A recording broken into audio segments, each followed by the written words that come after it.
Oh, that's gravy. Hi, welcome to the channel. And who doesn't love a top 5? This is my top 5 things that everyone should know from the latest FAQ. Number 1, the thing that no one cared about but everyone talked about has been fixed. And that's deep strike rule. You have to be at least 9 inches away because you're measuring horizontally, no shenanigans with angles and whatever. So, brilliant. I think we can all rest easy at that. Number 2, they've nerfed the succubus and its 42 attack broken combo.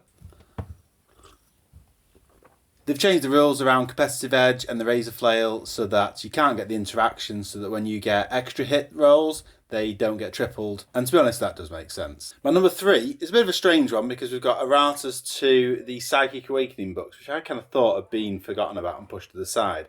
However, there's a change to the Blood of Baal book and the rules around remaining stationary. And essentially, it's going to mean that X-Queens can fall back and shoot, which is fantastic for Tyranid players, but mainly for Tau players, Montcar, the remain stationary rule, is actually going to work as it probably was intended to in the first place, so they can fall back and shoot and advance and shoot as if they'd remain stationary.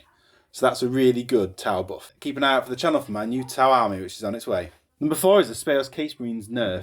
Essentially, all powers now need to be targeted at the same legion, which means when you're using warp time, you can't do it across factions. So someone in Thousand Suns can't warp time someone in Death Guard. As someone myself who likes to just mix up Chaos Demons and Chaos factions willy-nilly, this is going to be quite a big deal. In particular, this does mean that Mortarion will never be targeted for warp time. And finally, my number 5, there's actually quite a few Drukhari nerfs, which I'm putting into the number 5 spot. Firstly, no longer going to get 2 CP back for bringing a Warlord in patrol detachments. So since patrol detachments don't cost you any CP, you're not going to gain an extra 2.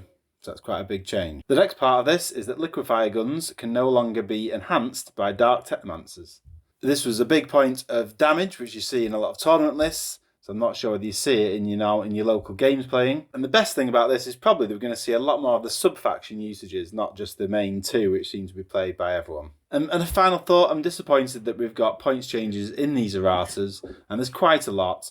Just at the time we've got the Minotaurian field manual being released, which means, are those points going to be reflected in that? Maybe not. So you've got multiple places to find it. It's going to create some confusion, but we're all used to that now with rules spread across lots of books. Hope you found this useful. If you did, drop us a like, and see you again soon.